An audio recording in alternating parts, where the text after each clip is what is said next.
hands in the sky if you got a dream. Learn nothing was blocking me.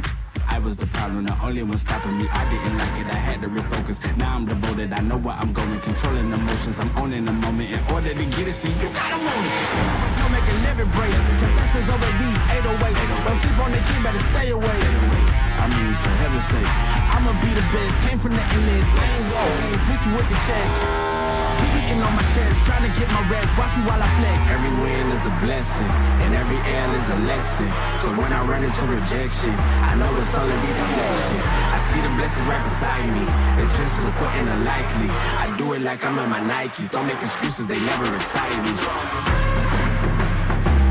Quitting was never an option.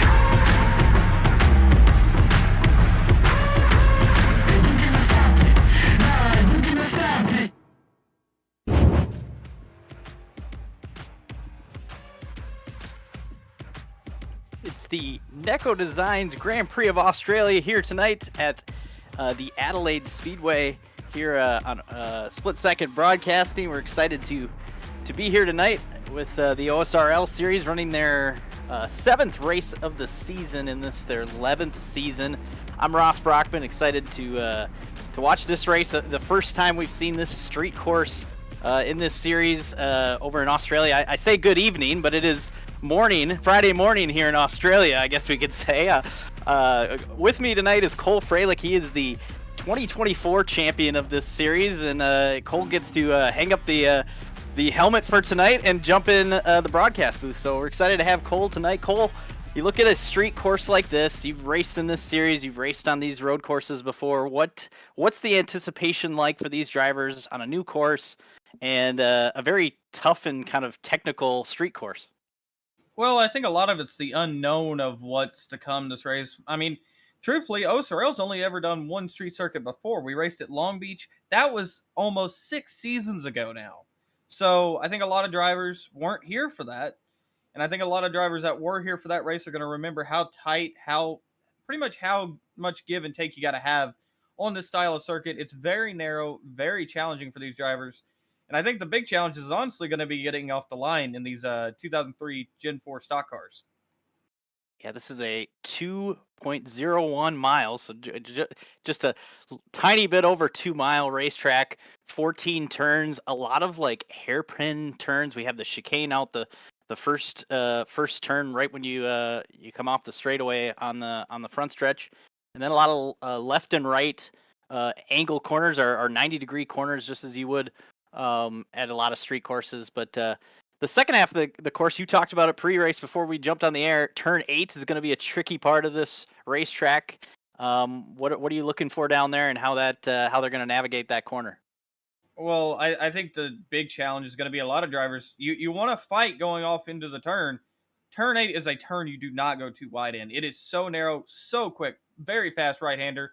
And with how this car is balanced, it's going to be tough to even get through their single car. So you got to really manage it. And then the braking zone for turn 9, that's going to be the next part of the task, because the drivers, a lot of these guys like to late brake. And I think that's going to cause some problems when we get to turn 9 after the run up from turn 8. You talked about it also before we came on the air. A unique way of starting this race, the OSRL tradition you're mentioning. Why don't you let our viewers know how the start of this race is going to go?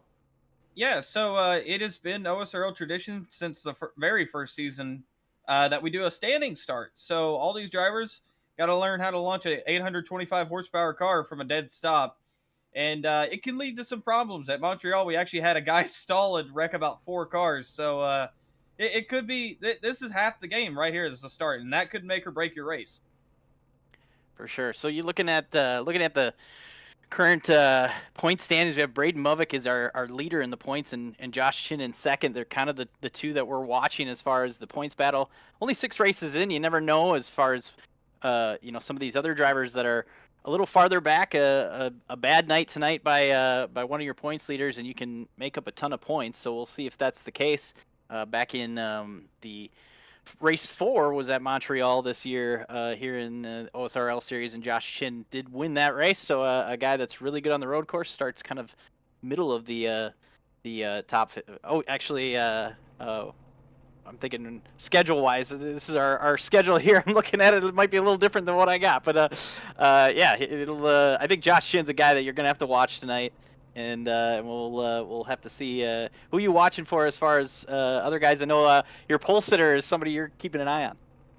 Yeah, my car's on pole, so definitely want to keep an eye on that one for sure. But yeah, it's kind of weird to see the old 15 car, not me in it, on the front row. But yeah, I think Nate Stewart is going to be one of the drivers to look at. Former Coke Series driver, recently qualified for the next round of it. I think Josh Chin, like you said, is going to be one to watch. Ashley Kolonix will be good. William Schmidt, he is really good on road courses, so he might be actually one to keep an eye out in this race.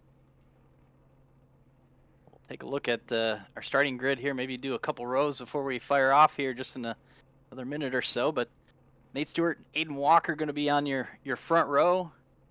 And Ashley Kolonix, Jonathan Oates, third and fourth. Josh Chin is going to be fifth. William Schmidt, sixth. Alexander Gonzalez, Braden Movick, our points leader, Harry Grindell, and David Cabrera are your top 10. And yeah, we'll let the rest of the running order run across the bottom of the screen here, so you see where all your favorite drivers are starting, and get ready in this standing start. It'll be fun to watch. Anticipation of waiting for the green, making sure you don't jump, and we're off. Green flag. Oh, and Spencer Madden stalled at the back there. That caused a little problem. I think everybody got away cleanly, though. Aiden Walker going to lead us into turn one. Nate Stewart to follow. And William Schmidt, like I said, he is a demon on these restarts. Up to third place already. Jonathan Oates fourth. And it looks like Kolonix is going to end up fifth here. Those, obviously in a series that doesn't have, unless there's a huge caution right off the bat, or maybe even later in the race, there's not a lot of restarts, so it's your opportunity here to kind of gain some track position. Alexander in that 54 we're looking on here, up to started 8th here, and up a couple spots, or at least 1 or 2 spots, as everybody kind of comes down this long backstretch into that turn 8. See him navigate that. Yeah, and Aiden Walker actually touched the wall there. That's the thing. There's going to be a lot of cars that hit the wall. Braden Movick is in the wall. Isaac Johnson just absolutely pounded it. I think everybody else is going to get through there fairly clean. But the run up to turn 9 is really where you got to watch. And we've actually had an incident. Jonathan Oates is around, looks like off the front bumper of Ashley Kolonix. More cars piling in. We're going to have a full course yellow. I see, I mentioned Isaac Johnson in there. Got spun around. 05, is that Cooper Glick? Yeah, I think that is Cooper Glick. And that's the thing, Ross. That's exactly what I was talking about in the pre-race. Is turn 8 is scary enough, but turn 9 is where the problems really happen. So we're going to get our replay up here and see what really went down. It looks like to me the start of it started with Ashley and Oates. We'll have to see what the replay tells, but I think we had 2 incidents that kind of merged into one here.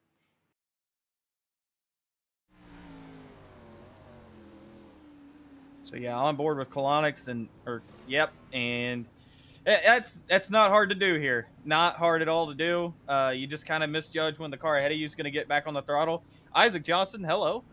Ruby Estes in there as well. So yeah, just kind of a chain reaction. You're going to have that when people have to check up for the turn, especially on this early into a race. It's just hard to get through there, very narrow, and everybody has different braking points, especially here in this league. And a lot of us kind of know how each other runs, but maybe a little bit of that inexperience of racing with the league. You see it once again, Oates going around there, and then just more cars pile in after that. Yeah, and those, that turn 9 has got that hairpin corner to it. It's almost a U-turn, and obviously that's a way you can kind of set up that corner different than you would, if you were by yourself, you can maybe kind of arc it into that corner and set it up. And I think that's what the 22 is trying to kind of do there. But obviously, if you're kind of all together there and there's a little bit of stack up, then that center corner speed might get a little crazy there and push you a little too far into the back bumper of the guy in front of you. Take a look here. It's the second incident back here, or maybe even the third. It looks like Estes maybe disappeared there for a moment, and that might have been part of the reason why it got spun. Yeah, and I think an interesting thing to watch there too is Isaac Johnson, because I think Isaac may have actually just got on the gas too hard and looped it pretty hard. Or, I mean, I wouldn't say that's hard to do. That's very easy to do, because the way the setup is we're really only using 3 gears, so you actually got to use the first gear in the car, whereas typically on a road course you wouldn't use first gear. Here's another clip of Isaac. Oh, Ruby shot it in there. There's the trees. We kind of know what happened anyway, but yeah, Isaac. I wonder if that little tap from Ruby may have unsettled the back of the car, because with the Gen 4 car, it's very easy. Now, we actually do have a lot of people pitting here, and I'm wondering if that's not to top off on gas, because me and you talked about it, Ross. It's very tight. Yeah, it looked like it was about a 40 lap race on fuel. It'd be interesting to see if that would mean that these drivers would also potentially, go the whole way on tires. I would think that that'd be the only thing.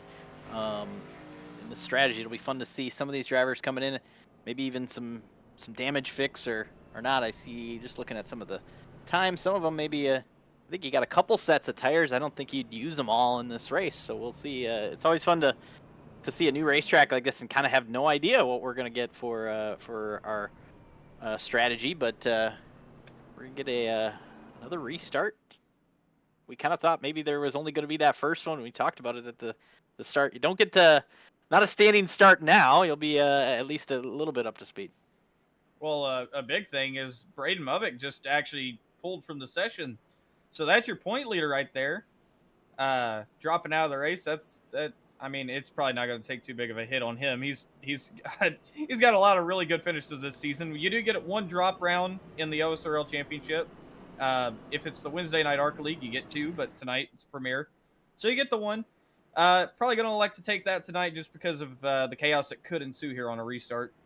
And Harry Grindell is Harry is weaving to the point that he about lost it finally. Our points as they run there, you can see just that would be, I believe, without the drops. So Josh Shin going to gain a little bit on Movick here, as Movick was leading the points going into tonight. We'll see if that means Movick is done, or if there's some issue and potentially get back out there. But just a couple laps in here, that's a huge amount of points lost with 25 starters tonight on track. But yeah, this will be it'll be fun to see what the this different type of restart into turn one. You were talking about the craziness of turn one and the big stack up from a little bit of a stall on the start. That'll be a little different this time with a roll into the green this time. So we'll see what that will look like here in another lap as the lights are off on the pace car. Yeah, and I'm not sure. I believe it's a double file restart, so we could see even more chaos into this, because before you had the restart where everybody kind of got away at different speeds, but I'm not too sure. I don't remember if on road courses we do single or double file, but everybody rolling at the same time, that could lead to even more issues much earlier in the circuit. I'll tell you, this is a tough track to be side by side at speed. It looks like a tough track also to be double file on the restart, or at least under pace lap. So at the very least, maybe if it is double file, we'll see here. But if it is, maybe it's waiting until I don't know if there's a good spot. Maybe down this backstretch wouldn't be bad, but I think it's obviously a lot of these U-turns and tight corners. And you saw it with that incident too, just how tight it is with these street courses. You got walls on both sides. Of course, that's what you're working with when you're working in a city on a street course. So it tightens up in a lot of these. You see this area right in here. It's a tight corners, tight confines on this racetrack. So it makes side by side tough, not just under green but under yellow. What are you thinking now as we if we do get this going here? What would be your strategy? Is this something you feel like you kind of have to be smooth, saving your tires, or is it something that you want to get them when everyone's close together? Well, if I'm in the position of, say, a car like Nate Stewart here, I'm going to use him as an example, because obviously my car on normal nights. But if I'm in his position here, I'm looking at who are the guys around me. I see William Schmidt. I'm like, okay, that's pretty okay. I see Alexander Gonzalez Green. I'm like, okay, maybe I don't know how he actually runs a restart.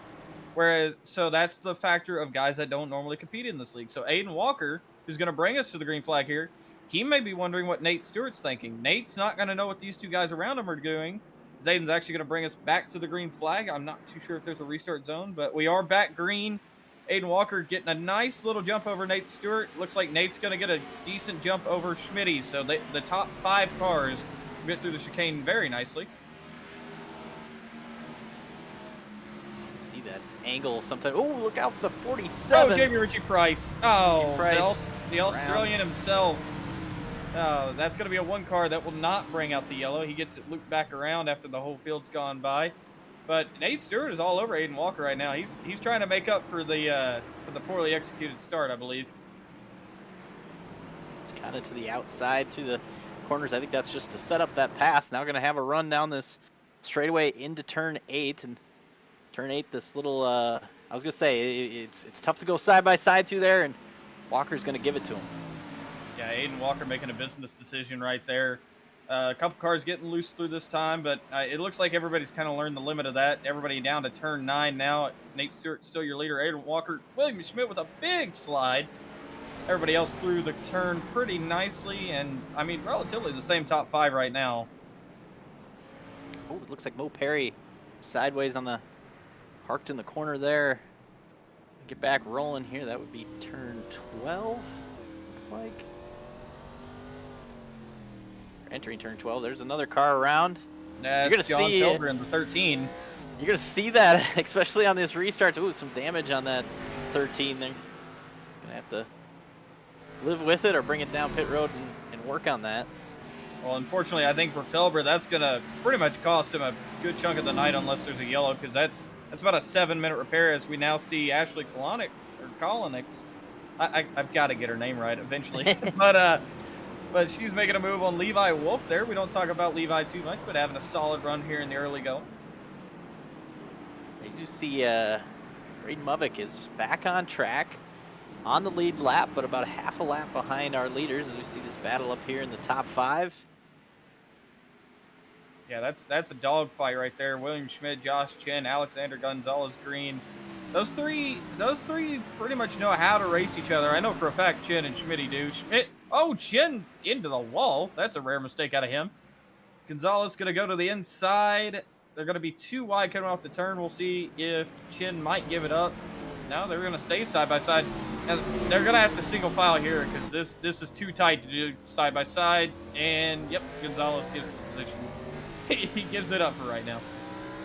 There's so many parts of this racetrack, even just in the first couple laps, you can see when you run side by side, it just kind of slows the momentum of these drivers, and then that brings the next car in. So right now, with if you make the decision, you talked about the business decision that Walker made, battling for the lead. Sometimes it's maybe better just to not lose a bunch more positions by battling with somebody and slowing down both of your pace.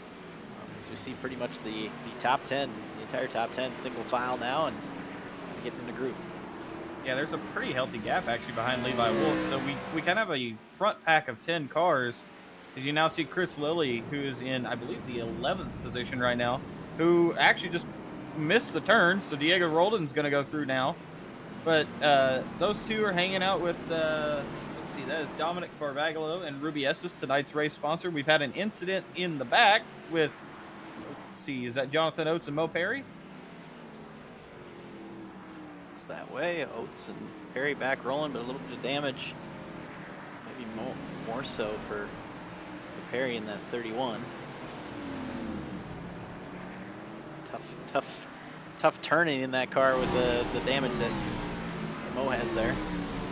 Yeah, and it looks like Ashley Kolonix has actually made up 2 spots within the past lap.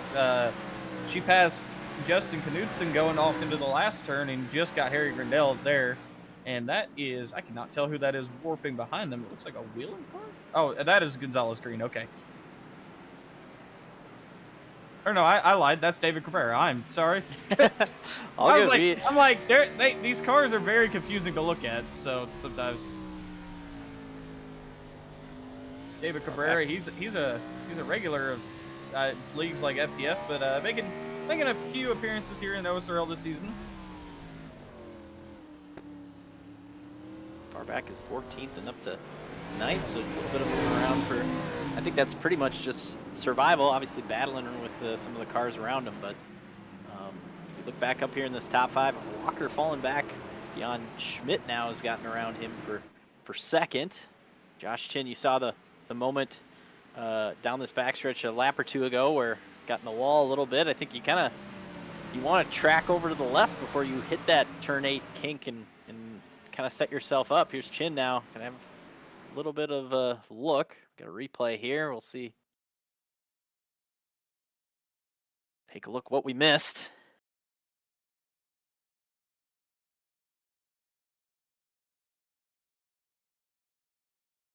It's a matter of some of these tight corners you want to get the. Oh yeah, here's Walker getting around Stewart, or at least looked to get around Stewart, and then Stewart battled back, and that's what slowed up Walker.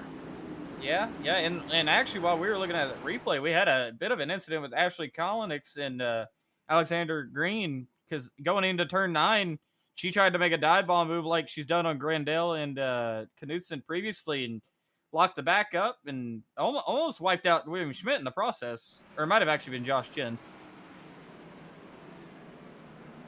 Next to the inside, kind of in the same spot on that initial incident we had. Back rolling, but yeah, that stacked him up behind. Yeah, and she did the right thing there. She actually gave the spot back up to the 54, so that's kind of how those events transpired. Now we kind of merged into mini packs of cars, because you've got Nate Stewart, who's all alone like the chess club president on prom night. We got a group from 2nd to 4th. Alexander Gonzalez Green all alone, and then you go to a group of Ashley Kolonix back to about Levi Wolf almost. He's slowly falling off the edge of that group. See again, a little bit of trading paint when you go through that. That's turn 9 there. That hairpin is so tight, and then if you exit or you enter the corner a little high, you get a better run exiting, but then the driver can set you up, and it just a lot of crossovers we've seen down there. Even on this last corner here. Oh, a bump! Both gonna get it straightened up. Oh, not happy with each other though. That's gonna be looked upon very. That's not gonna look good for David Cabrera's case. I don't want to speculate too much, but the way I saw those wheels turn, it didn't look pretty.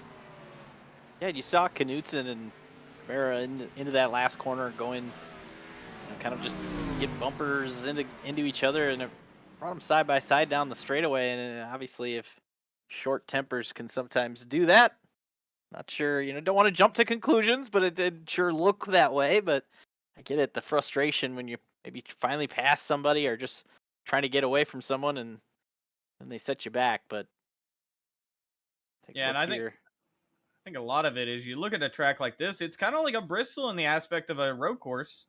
Very tight, beating and banging. I mean, it's just hard-nosed, hard racing. And we're trying to get the replay up here. I mean, it looked like just kind of a failed. It looked like Knudsen just kind of failed to get woed up in time, got into him.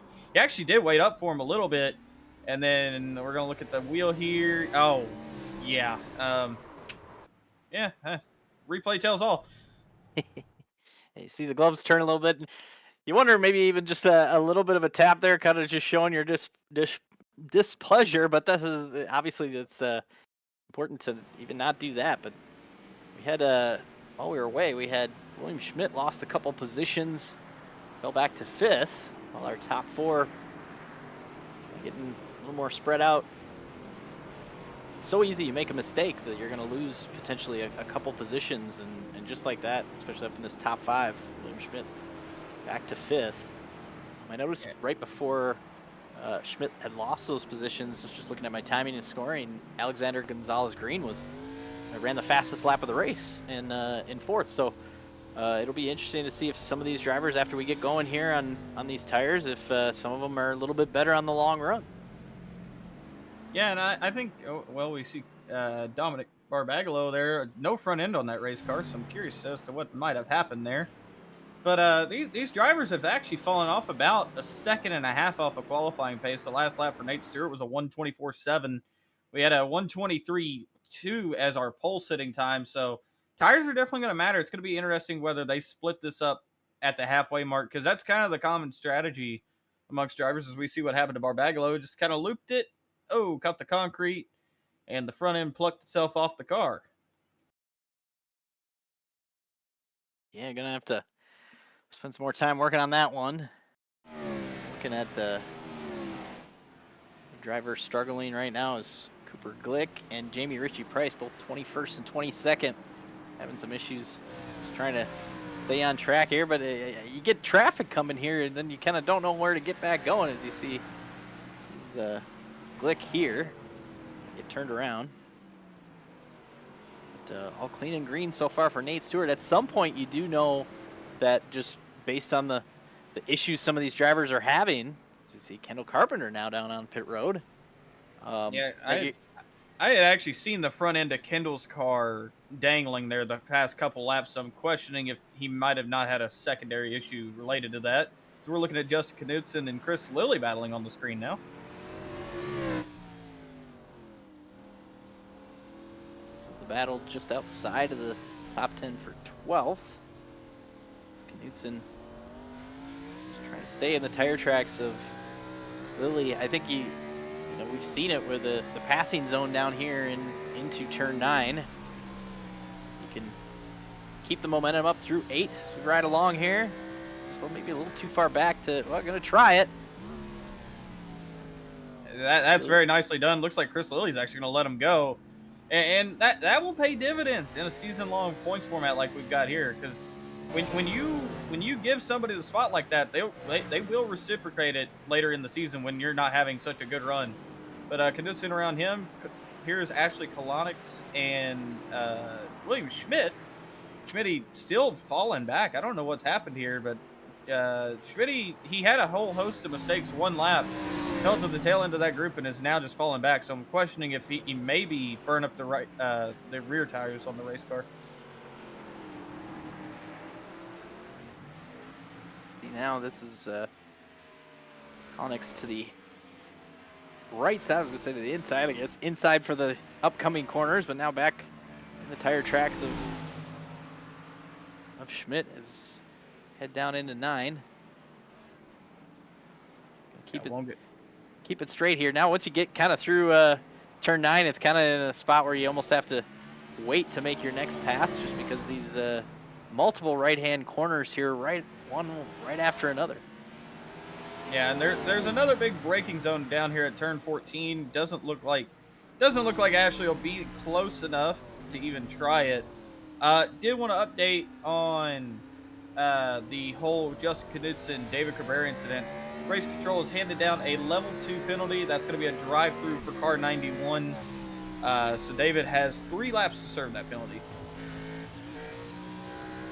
Nice to have our rules official here, Cole Freilich, not just that's what's great about having a guy that's run this league for many seasons, and it's great to have you clear that up for us and make sure we're on the right information for those at home watching. Is Onyx to the inside of Schmidt this time, gonna probably get this pass done before the long straightaway down the back.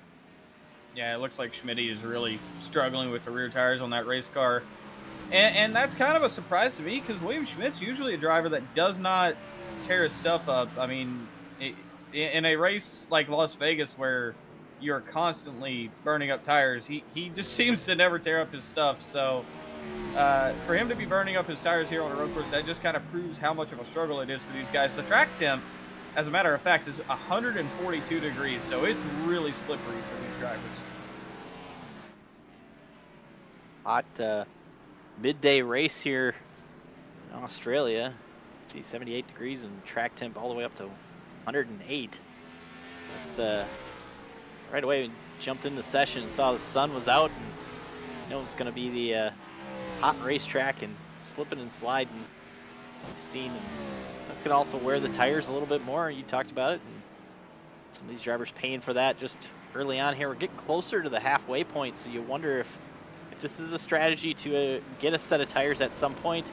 Do you maybe get them a little bit early, or do you talked about it before we went on the air that maybe just splitting it in half is going to be the play. What are you thinking here as far as some of these guys up in the top 10? What are they? What do you think is the best strategy? Well, I think if I'm Nate Stewart out leading this race, obviously you're the guy who's kind of seeing what the rest of the field's going to do.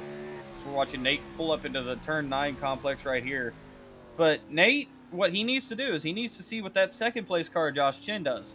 Because Nate has a big enough gap right now. He's got a 4.1 second, 4 second gap almost. It's about 3.5 now as they're getting into there. But he has a big enough gap that he can watch what Chin does very next lap. Usually you don't want to do the overcut, but with a gap like this, you're pretty safe to do it.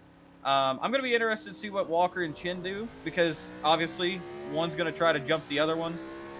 We're actually watching Chin pit right now, so here we go.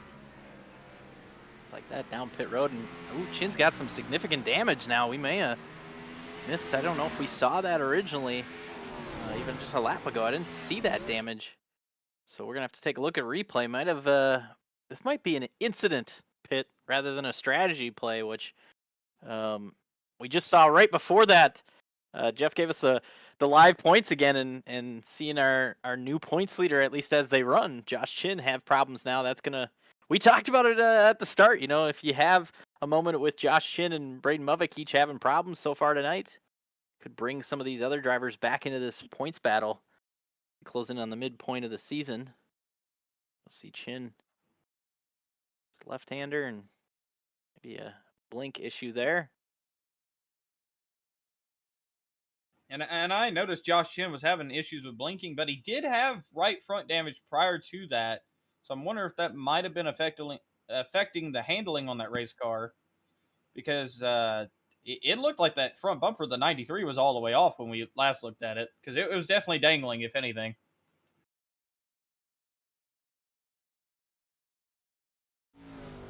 It's gonna. Here's Chin there. Yeah, just clip that tire pack to the right there, and that's going to be some significant damage. Yeah, and pretty quickly their Chin pits. So that definitely did a pretty big deal of damage to the 93. So now, really, we got to wonder what Aiden Walker's going to do in this scenario. We watch Chin back there in the field now. He's fallen all the way back to what looks to be, I think, 9th place.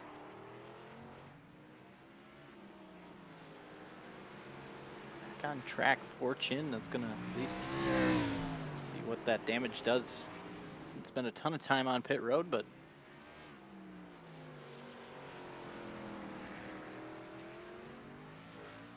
see if Aiden Walker here on the long run has anything for Stewart. Stewart's done a great job here. Last lap, Walker was about a half a second faster than Stewart.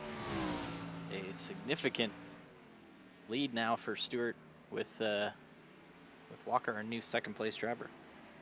Yeah, and I think a little bit of why you had that time lap time deficit was because Nate Stewart actually got really tight trying to go around the lap car. John Felber kind of cost him a lot of time, because pretty much once you get offline here, it's very, very dusty, very dirty.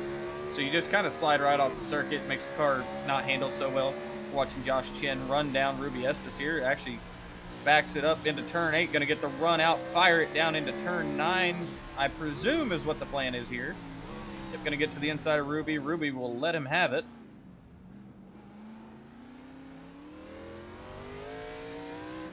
Got a lot down there in turn 9. That dive, not necessarily a dive bomb, but the hard on the brakes to the right of the driver in front of you, and the other driver giving it to them just because that hard right-hand turn. It's a kind of our hotspot passing zone so far tonight.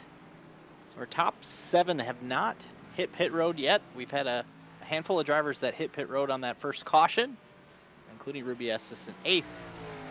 Josh Chin now actually just passed for 8th, was our first person to make a pit stop that wasn't on the caution.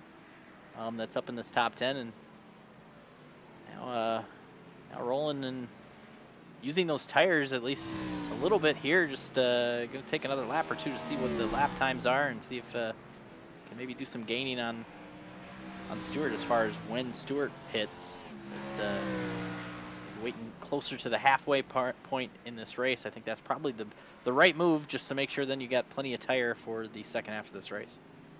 Yeah, and if I'm Nate Stewart, I need to be looking at that 93 car's lap times, because Nate's still running 24.8s. At the line, he actually ran a 1:24.7, so still running a very good race pace. I mean, he's pulling back out on his lead on Aiden Walker, but he's going to have to navigate the 06 of Brett Bennett here. We don't really get to talk about Brett too much unless it's kind of late in the race. He just kind of shows up. Brett going to pull by, let Nate through. Probably thought it was me, honestly. But, yeah, Nate's just kind of stretching his legs. Now, Ashley Kolonix just ran a 1:24.4. So, that's a hot lap right there. The fastest lap of the race, actually.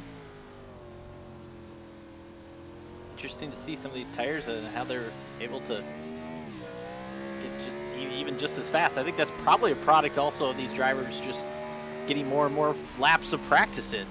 You know, obviously a new track. Sometimes some of these drivers maybe didn't get as much practice, but now you've been out there for a good half hour now, and good opportunity to maybe find something that you're missing and pick up a couple tenths. And Kolonix here up to third, and looking at Walker out the windshield.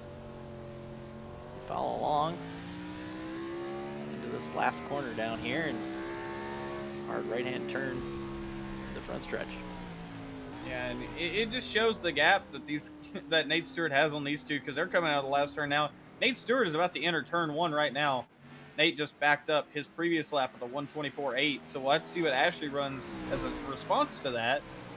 But yeah, I think there's a lot of consistent times just going on right now. Everybody in the top 3 is kind of hovering in the 1:24 range, with the exception of Aiden Walker. Aiden's kind of falling off the pace a little bit as we watch David Cabrera let Jonathan Oates through at the turn 9 complex. And I do not know if that's actually for position or not. Oh, yeah, it is. That is for the 12th position on track right now.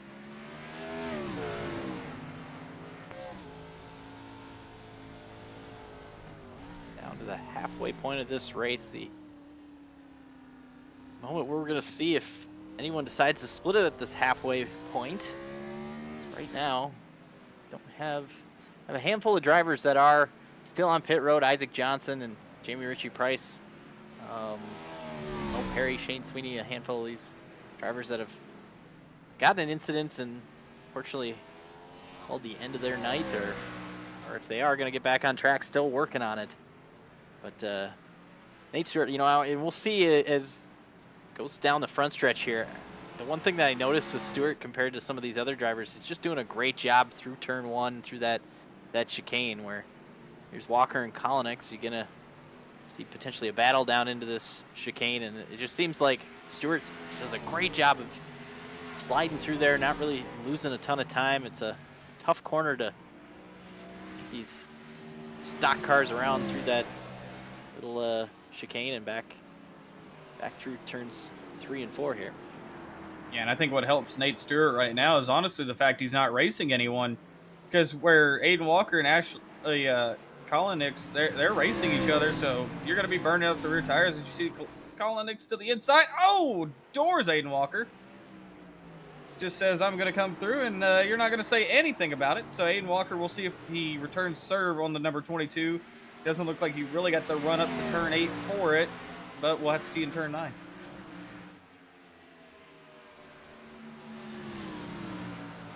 We've seen the passes down here on the turn 9, and Kolonix was able to get that pass done before then. And I think this corner down here, obviously, if you can set it up well and get through it without having to battle somebody, then it kind of sets up your whole rest of your last 30% of the lap here. As you see at 22 able to kind of put a little bit of a gap now on Walker. You're able to get through that section there and focus on just hitting your marks and driving through there. You can really gain some time.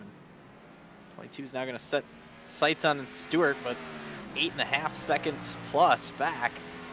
It's going to take a long time to maybe have something there. Yeah, that's going to be a tough gap to even overcome, let alone when Kolonix is running 0.3 of a second slower than Nate Stewart. That's going to be an uphill battle and a half. And I believe Nate, within the last 5 laps, has put about 3 seconds on the both of them. So we're watching Josh Chin now get around Levi Wolf. Levi Wolf pitting, so that's interesting to see. Maybe a little strategy. Maybe we'll see if this pays off for Levi. We also saw Spencer Madden down pit road.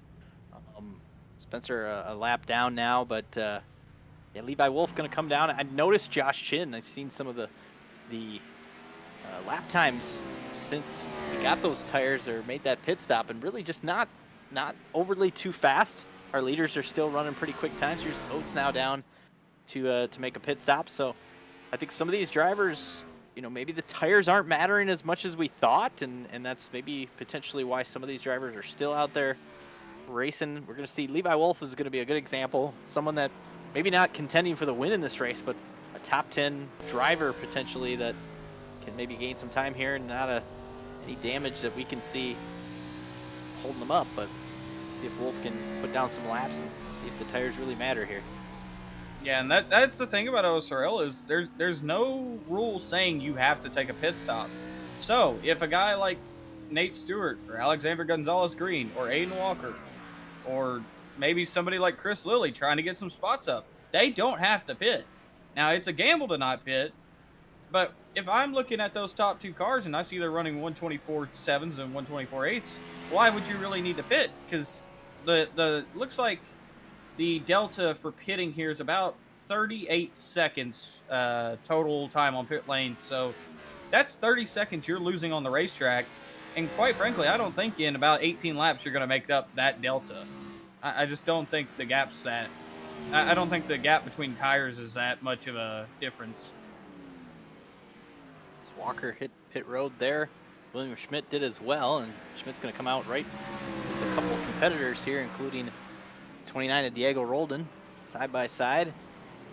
It's fresh tires, though. Schmidt's going to be able to drive up past Roldan and Knutson here, leave those two to battle. Yeah, Diego Roldan, he actually our Atlanta winner this season. It was his first career win in the league. Justin Knutson does really good on the ARCA side of things, has very consistent runs here on the Premier side. Still a relatively newcomer to the league, but he's kind of become a well-known name between all the guys. And then obviously you got your season 9 champion William Schmidt right there ahead of him. So if I'm Knutson or Roldan, I just watch him, see what he's doing.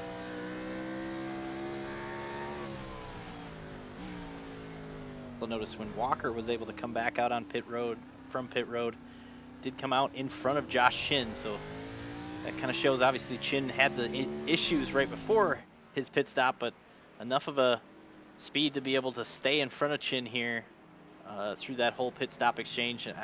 Obviously, I think that Josh Chin's car is just a little wounded, and he's really just going to try to survive the rest of this race here, try to hold on to potentially a top 5 if depending on the rest of this field and if they make those pit stops. I see Knutson now on pit road.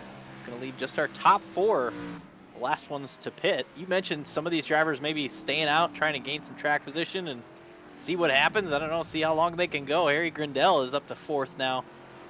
One of our drivers kind of mid-pack that's been able to gain a bunch of positions now by, I don't want to say mid-pack. He was running top 10, but up to 4th. Haven't hit pit road yet. Yeah, Harry's he usually tries to play the long game here, but it's kind of interesting to see Harry run a little bit longer, especially this far. I would have expected him to pit right now. His lap time's showing 126.8. So if I'm driving that 70 car, I might want to come get some tires. Now Nate Stewart finally just hit a 125, so we'll have to see what the 15 does if those tires start to give up. But we're working 16 laps to go now, so it really could be anyone's game. What is the kind of the sense when you're Nate Stewart, you have this huge lead, but now you know pretty much this whole second half of this race, no matter where you're at, you're going to have to deal with some lap traffic because we've been under green, and this is only a 2-mile, talked about only 2-mile street course. Even with the field of 25, you're going to always be kind of near other drivers. We see a couple lappers he's already kind of passed and more ahead. What's that like, kind of trying to manage keeping your lead, but also understanding you have to get around some of this lap traffic? Well, I think it comes back to that thing of just kind of knowing who you're around. Like obviously, the 16 car of Knutson's going to let him through. That's a teammate. That's a KFR car, and obviously we have the team championship, so it aids the team in that. Um, but then you look at a guy like Levi Wolf. I don't think Nate and Levi have really raced each other that much, just in both of their times here in the league. Because I know Nate primarily ran kind of before Levi came on the scene. So I'd see if Levi's kind of got that same amount of respect for Nate that he would give, say, if I were in the car. As Stewart continues to work some of this lap traffic, I see Aiden Walker now hit the fastest lap, running in 5th with those fresh tires, but only about a second faster than our leader, Nate Stewart, on the older tires. So it's not a ton. Obviously, he has the 8-second lead. So even if Nate Stewart, I don't know, it's looking more and more like potentially going to try to run this as long as possible. But as long as Walker, even if he's able to run another 8 laps, a second faster when Stewart pits, he still should have the lead over Walker in the fresh tires if he decides to. Yeah, and I think that's the thing Nate's probably going to be looking at. I know he runs he runs a program that tells him the deltas of the car within the first 15 positions. So he's going to be looking at that gap to Aiden Walker and questioning whether he probably should pit or not. And really, right now, I would say no, because, the lap times still look good for the 15 car. And that's a 40-second gap. If the pit lane delta is at the minimum of 35-second delta, then I don't think it's worth the risk to put yourself 5 seconds ahead of that car. Just looking back at previous wins, the last time Nate Stewart was able to get the victory, that was at Motegi. So overseas to get out of the country, and Nate Stewart's the guy to beat. Alexander Gonzalez Green is now on pit road from the 3rd spot. Nate Stewart's now caught the back of Levi Wolf and Chris Lilly. So it's going to be interesting to see how he manages to get around these cars. It's obviously going to cut him a little bit of time. Nate's finally, he is loose. Couldn't get the power down there in the Pagoda Racing, or Pagoda Insurance number 15. Chris Lilly actually letting Levi Wolf through. Nate Stewart gonna go to the outside of Chris Lilly. Chris gonna let him through as well. So Nate making quick work of the 48. Now just has to make work of the 7. We'll see what his strategy is here. He could be coming in though. I wonder in the spot where you're in the lap traffic, this is maybe the time to hit the pit road and basically just cycle back a little bit farther in the field. Hope that the track's a little bit clean and green, but stay on track and work around Levi Wolf here down the front stretch. Yeah, and I'm noticing the back end of the 15 getting a little squirrelier than before, so I think we're starting to hit the cliff of the tires, which honestly 27 laps on a set of tires, not too bad. But it also could be the aero effects affecting this 15 car, because believe it or not, when you're behind somebody, that really unsettles the race car. Now Nate's going to get around Levi Wolf, so maybe we'll see if that helps his race car out a little bit. But, yeah. Oh, almost did the tire bundles there. But that gap's now close to 6 seconds with the lap traffic. But Ashley will have to go through the same lap traffic. Maybe not as difficult as Nate, but it is the same.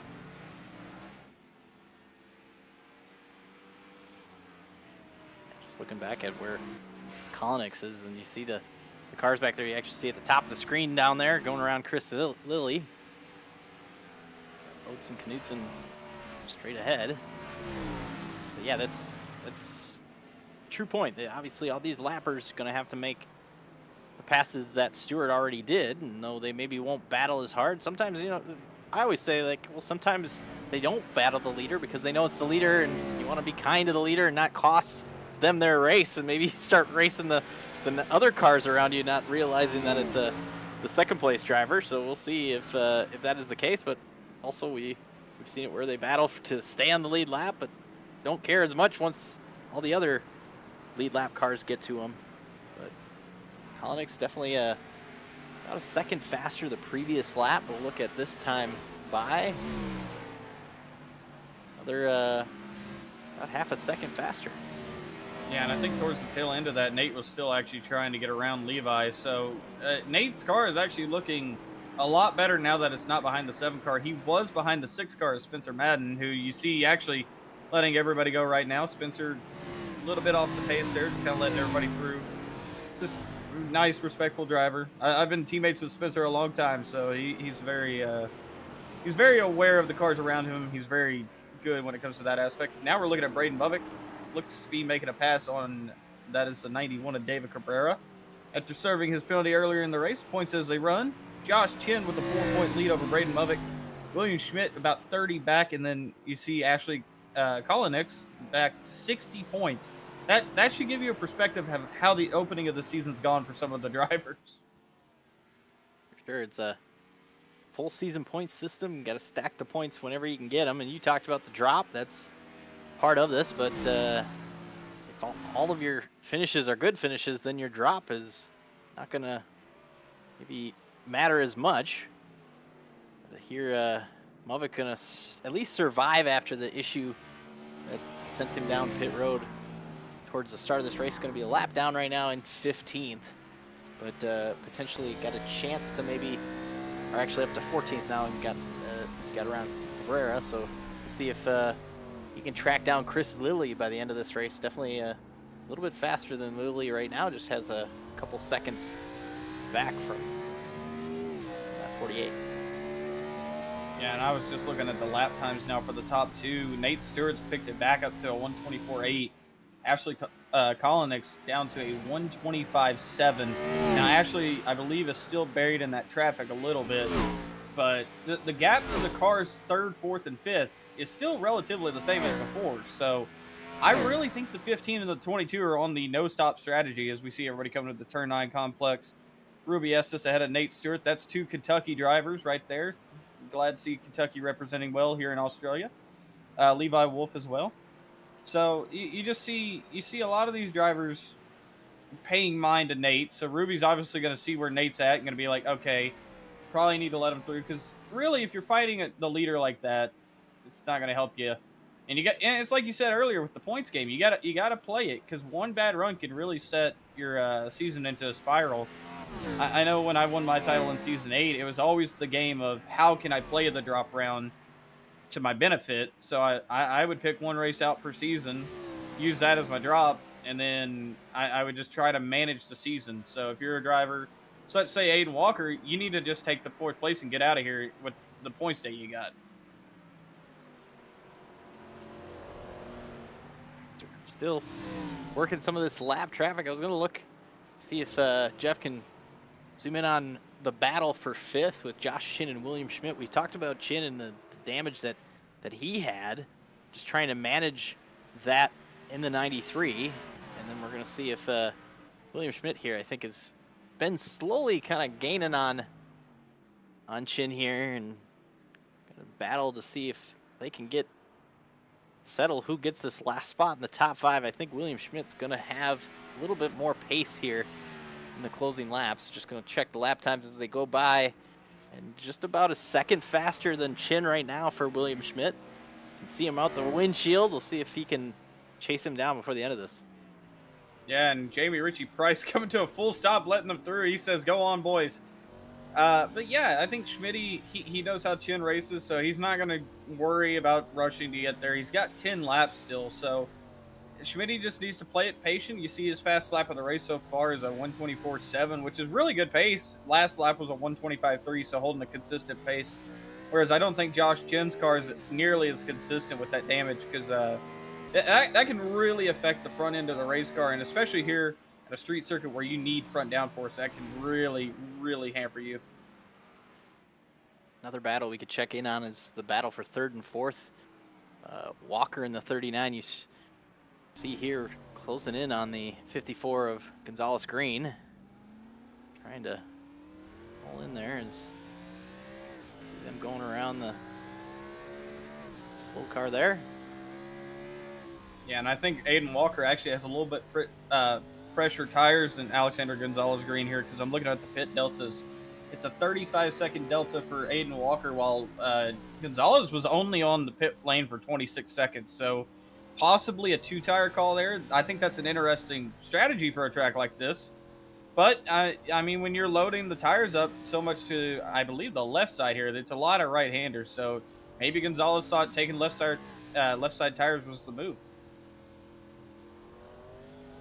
Walker maybe not close enough to do past the patented pass we've seen down in turn 9 yet, but see that tighter section second half of this lap. We'll see if he can close up on the 54.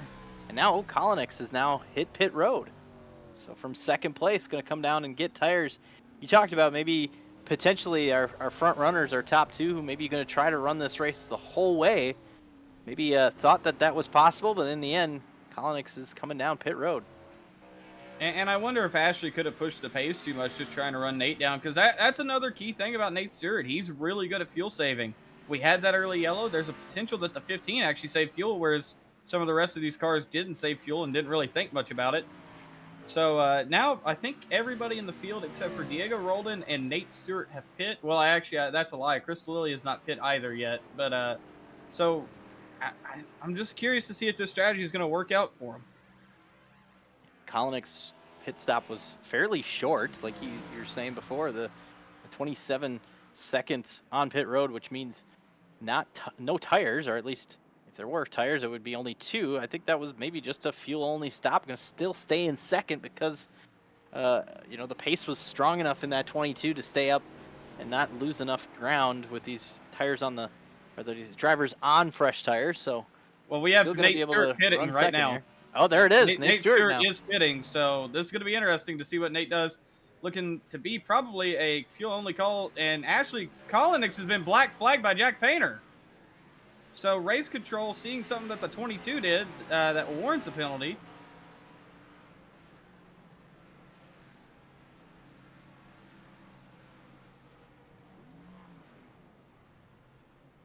Stewart looked like just going to be fuel only, so you maybe got it right there that the gas was the issue with some of these drivers. We talked about it being really close to making it on one stop, but even with the caution in there, and we'll see what happened with Colonix here as Ashley's going to serve that penalty now.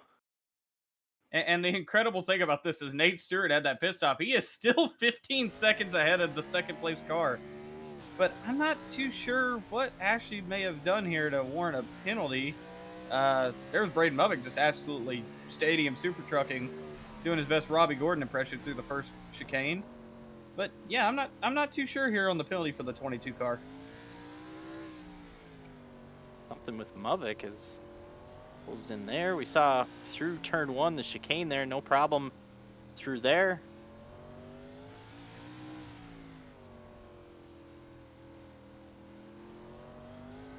Straight away here, I don't know. Yeah, interesting. We'll have to get a clarification on that before the end of this race, but it's going to move Alexander Gonzalez-Green to second, Aiden Walker up to third. And that really shakes up our point standing a little bit, because Colonix, she was up there in the point standings. I believe she was top 5. Aiden Walker's going to actually get a bit of a healthier gap on her now, I believe, because if I had it right, Aiden Walker's ahead in the point standings.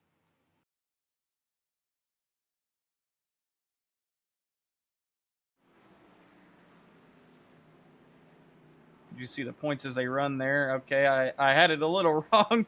Aiden Walker, though, has closed up to now 3 points behind Ashley Colonix.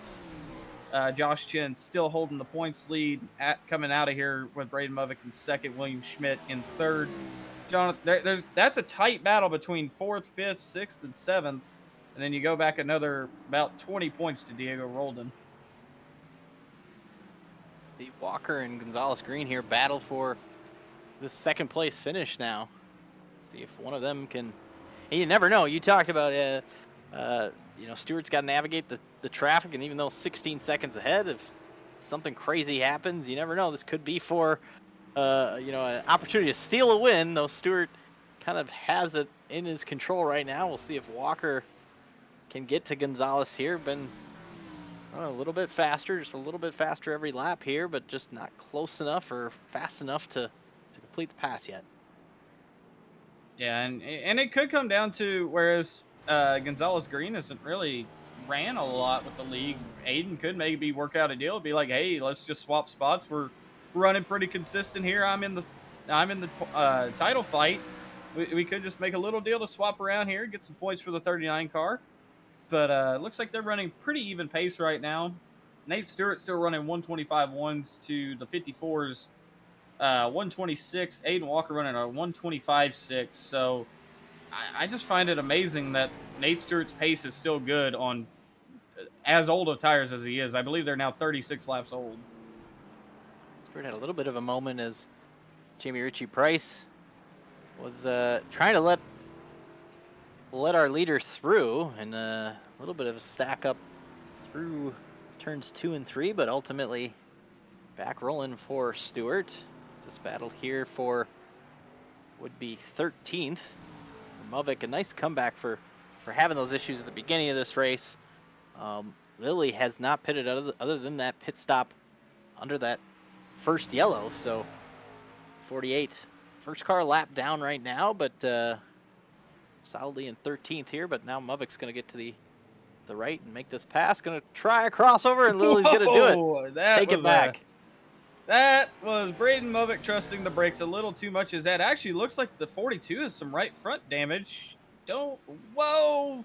Yeah, Braden Movic's got some damage from somewhere. I believe that's within the previous lap too. So kind of curious where that's come from. But the Foster's 42 just trying to salvage a night at this point.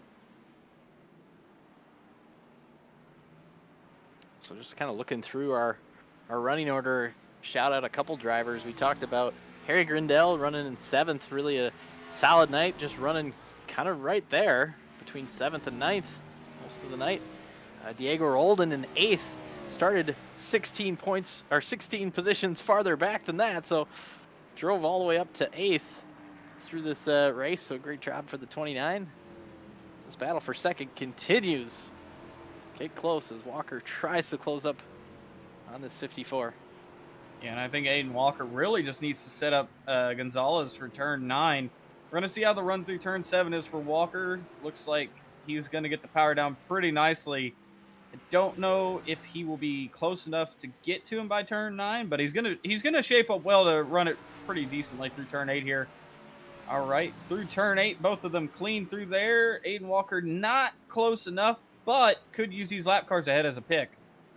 Say Lilly and Movic, their battle closing back up again as Movic was able to close back up after the issues the previous lap. Now that battle is going to be right in the lap of the 54 and 39 here. It's going to make this really interesting for both battles and positions as we close in on just 3 laps to go. Movic going to get to the inside of Lilly here. This is going to be interesting to get the power down. I don't think he's going to be able to be side by side into one. Now Movic's going to let them go. Nice of him to let second and third battle this out. Yeah, and Gonzalez actually thanked Movic over the radio there. So now Chris Lilly could let these two go, let them battle it out. Looks like Lilly's going to go to the outside of the turn, lets them both through. We're going to try to keep Braden Movic behind him. So now the top 2, clean racetrack ahead, so they can actually fight here. 3 laps to go, though. Aiden Walker's running out of time. Talked about it last lap. This corner here is turn 7. It's important just to keep close. So we look at both of these battles, just keep close to your competitor so that way you can try to keep the momentum through 8 and make the pass into 9. Walker again just a little bit farther back. And I think turn 8, it almost seems like that 54 has been a little bit better through that kink and able to just combat the battle back from Walker before they get down to 9. Yeah, and that's the interesting thing is where the 54 is better than the 39 through turn 8. The 39 is better in turn 9. So if Aiden Walker gets close enough through turn 8, I think he could be a real problem for Gonzalez. Walker got a little loose there through the left-hander. Jamie Ritchie Price in front here, gonna lock him up, gonna get out of the way. That was close on that 54, but yeah, the one native resident that is full-time in the OSRL Premier Series, Jamie Ritchie Price, just trying to get some laps on his homeland here, but he's doing a good job. Going to get a solid finish for that race car out of the night. Probably, obviously, not how he wanted it to go, but the Bryce Fullwood Middy's car is looking pretty sharp, and he's actually letting the next battle of Chris Lilly and Braden Muff through back there.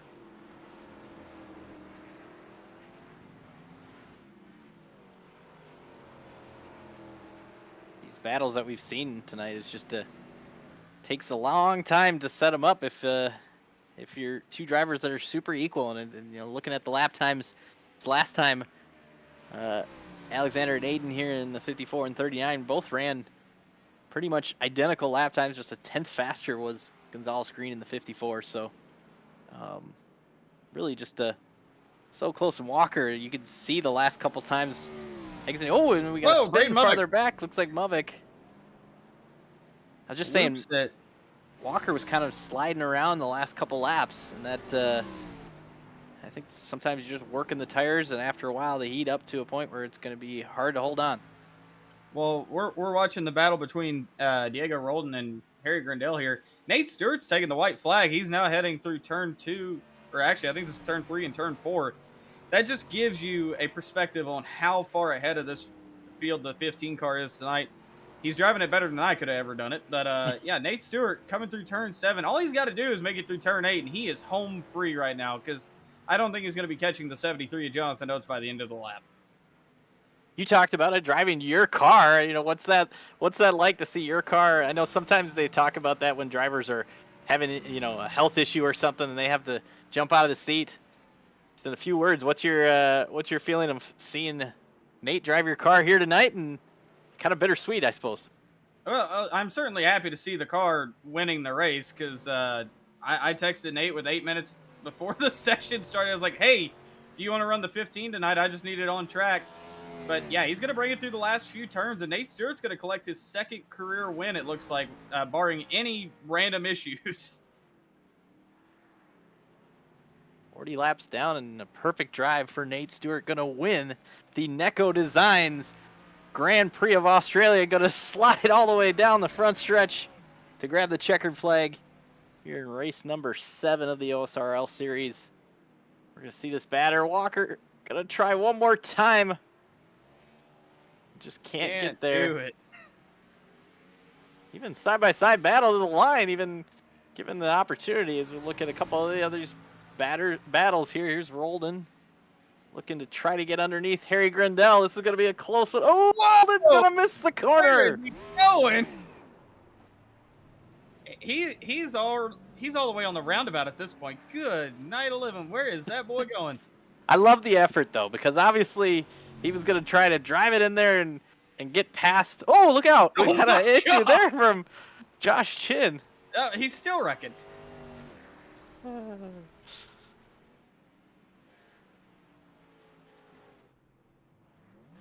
Well, frustration maybe from Josh Chin in the end to finish 5th, but it was all Nate Stewart tonight. Yeah, and Nate Stewart, the road course master himself, former Coke Series driver, Coke Series qualifier this season. So taking home the win. Alexander Gonzalez Green, that's a really good result for that 54 car. I didn't really expect him to get all the way up to 2nd place after starting. Looks like he started back in 6th place. So a good result for the 54 car. Aiden Walker finished 3rd. He was kind of the one we expected to really contend with Nate Stewart, but just kind of fell off there towards the back half of the first run.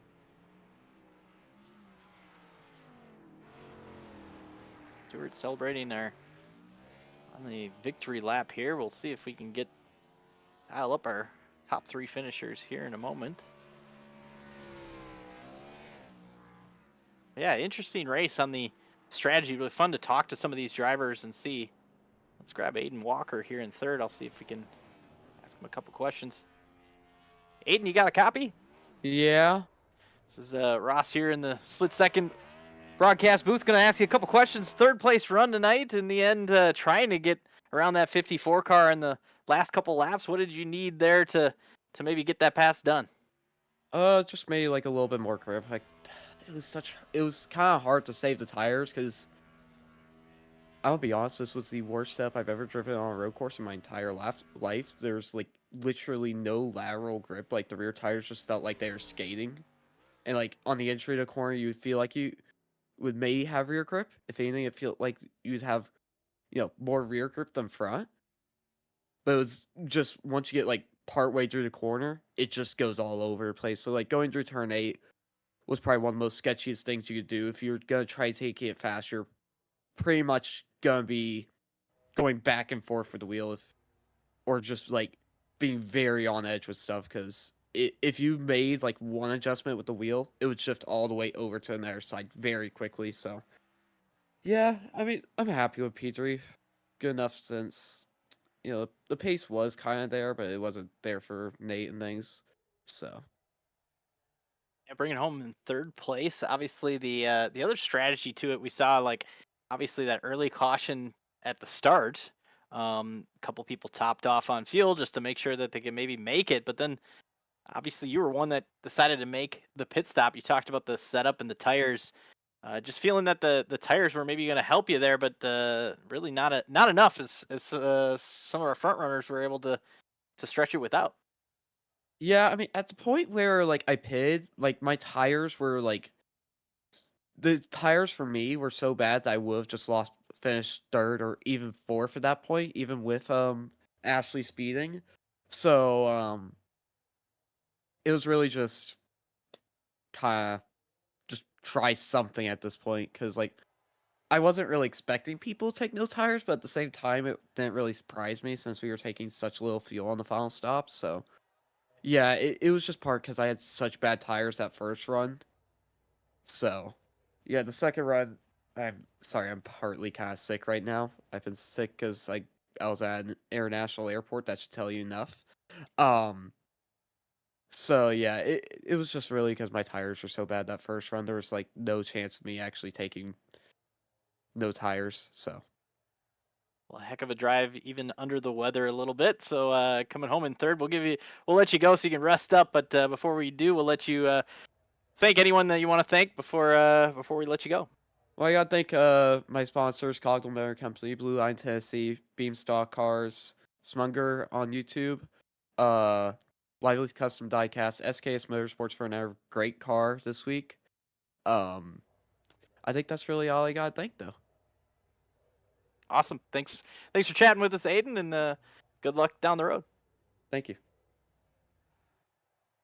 See if Cole, you can dial up Alexander Gonzalez Green. Yeah, we're trying to get him in here. Alex, you got a copy, bud? Yes, I do.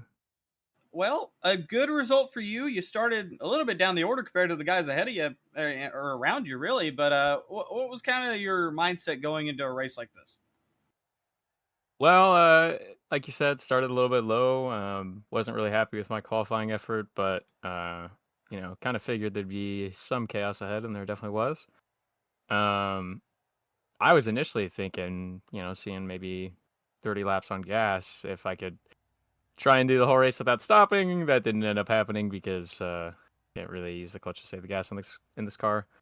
But was looking at the fuel, kind of was thinking no tires to begin with anyway, and then got in a little bit of a mistake after Josh pitted in front of me, so Ashley got ahead and then set a purple lap on like 15 lap old tires in the run. So I was like, obviously I'm not quite as fast, but if they're able to do that so late on the tires, I might as well just hang on to them and not have a longer pit stop, especially since the pit lane speed was so slow. I guess it just worked out. I was able to stay ahead of Aiden. I was a little bit quicker out of the corners and the traction zones, surprisingly, on old tires, but he definitely had me beat on the brakes and in the center. So I was trying to manage that the whole run and came out on top. So P2 is definitely higher than I expected to finish. So happy with the result. Yeah, and I think that's a really good result, especially just surviving the night and kind of going into the race. Was that kind of your mindset, was just really survive and the result will come? Or did you just kind of think that you would end up kind of where you did finish? I mean, I don't know. The guys ahead of me were all definitely faster on the one lap pace. I was pretty confident in racecraft, or my racecraft ability rather, but I don't know. It's a tight track. Street tracks are always like that. So had a couple of opportunities to try and pass somebody 1-to-1 head-to-head on the same tires, but kind of just fell back because of that. So once, I was kind of coming into it thinking, all right, survive the hairpin, dangerous corners like the tires off of the corner after the hairpin. I don't remember the number. Focus on those areas. Don't make any mistakes in those areas, and then try and avoid hitting anybody else because this car is really fragile. So I didn't want to damage my suspension. But once the field sort of settled out, started to drift away from each other a little bit, started thinking about that strategy and was like, wow, my tires can go all the way, so might as well just take gas. Well, before we let you get out of here, bud, is there anybody you got to thank tonight? Yeah, I'd love to thank the driver of the number 54 tonight. He was really essential in our result tonight. So thank you, driver of the number 54. All right, well, that's Alexander Gonzalez Green, your second place finisher tonight, where I believe, Ross, I think you're catching up with our winner tonight, the hired gun, so to speak, Nate Stewart. Yeah, Nate, you got a copy? You Yeah. got us over there, Nate? Yeah. I got Cole here in the booth. Joined me tonight, and you got behind the wheel of that 15 for him, and got a good result. Got it to victory lane. Talk about the night and the drive through this tricky street course. Well, that car sucked. I'm just gonna be completely honest. That setup was one of the worst I've ever driven. But I think that's also partially due to the car. The no fall off thing really messed with me because I was expecting it to be a lot of fall off, and then when it just didn't, I was very surprised. But overall, it's a straightforward race. I feel like I lost the lead off the start just because I'm not really good at standing starts in stock cars, and then thankfully got it back on the restart. And lap 8, I'm watching it now on my end. I just went straight into turn 4, or whatever that is, and I thought I broke the car right then and there, honestly, but somehow didn't get damage out of that. Like none at all. And then yeah, after that it was just kind of smooth sailing. A few bumps with trying to get through lap traffic, a couple missed corners by me and all that, but I mean overall it was just the least amount of mistakes made tonight were made by me, I feel like, and that's what ended up winning me the race. Looking back at some of the previous results, I looked back at your last one was at Motegi. So got these tracks overseas figured out, or at least able to adapt to these new tracks or unique ones. You talked about just all the variables tonight: lap traffic, the weird setup, the tires not falling off. Is it weird to have all those things happening while leading the race and understanding like, okay, is the decision making, like you talked about a little bit, like it's crazy to maybe have to make those calls as you're going just to adjust to whatever you think could potentially happen, and then it goes the other way. Yeah, I mean that kind of boils back down to the phrase in a similar sense: the leader always cleans the track. So I was the first to gravel being laid down and this and that and the other, and then just it was the decisions made tonight were just whatever I could do to lose the least time around lap cars, or just in traffic in general. And then also, like, if I missed a corner or whatever, okay, how can I get out of this corner faster and then make it up the best I can, or like lose the least amount of time. So I mean, yeah, being the leader is really nice because I was able to get into a rhythm at least. And I mean, I just kind of set sail after I got cleared, just got into a rhythm. And like I said, I made a couple mistakes and all that. That happens, but yeah. You mentioned the mistakes, but we're gonna still call it a perfect drive in the end to get you back to victory lane here in the OSRL series. Before we let you go, we'll give you the opportunity to shout out anyone that you'd like to, and send out any thank yous. Yeah, thanks to y'all for broadcasting. First and foremost, thanks to Jack and everyone at OSRL that puts this league on. Thanks to Cole, I guess, for asking me to drive this car because I had no intentions of racing tonight, to be honest.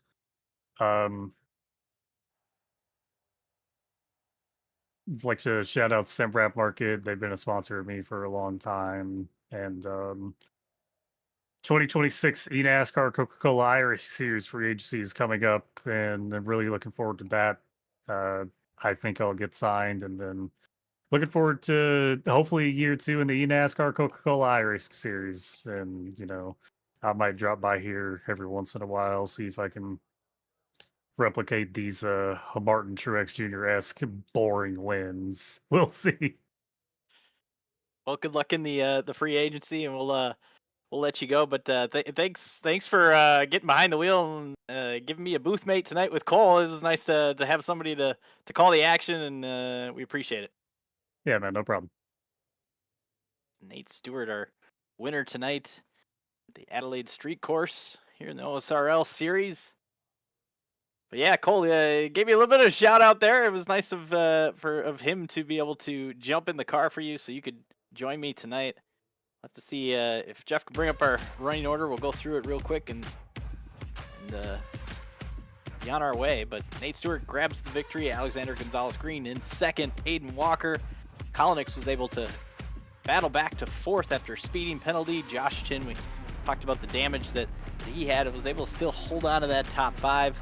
William Schmidt, Harry Grindell, Diego Roldan up 16 spots from where he started in that 29, so a great drive starting all the way back in 24th. Ruby Estes and Justin Knutson both scoring top 10s. We'll look at the second page here. Cole, if you want to highlight anyone on this page. Yeah, I think a few notables here. Jonathan Oates in 11th. He's one of our points contenders. Braden Movick down in 14th. Not a solid night for that 42 car. I think he might have had a connection issue at some point in this race. Just a few other drivers. Spencer Madden, teammate to Nate Stewart, he finished 16th.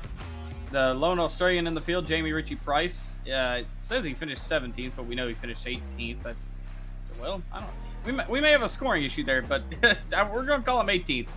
And then you got John Felber and Cooper Glick there at the bottom of the screen. And I think we started 25 cars total in this race. So, yeah, rough nights for drivers like Kendall Carpenter, Mo Perry, Isaac Johnson. They had some rough nights. I know Kendall, he's had a few rough goes here lately on road courses. Well, I thank you for joining me tonight, Cole. It was really awesome to have you in the booth and give your expertise. Thanks again, and then thanks to Jeff Johnson running the controls for us and bringing us the Neko Designs Grand Prix of Australia here at Adelaide Street Course. It was a fun night for OSRL Season 7. We'll see you down the road in the coming weeks for more racing here on Split Second Broadcasting. Good night.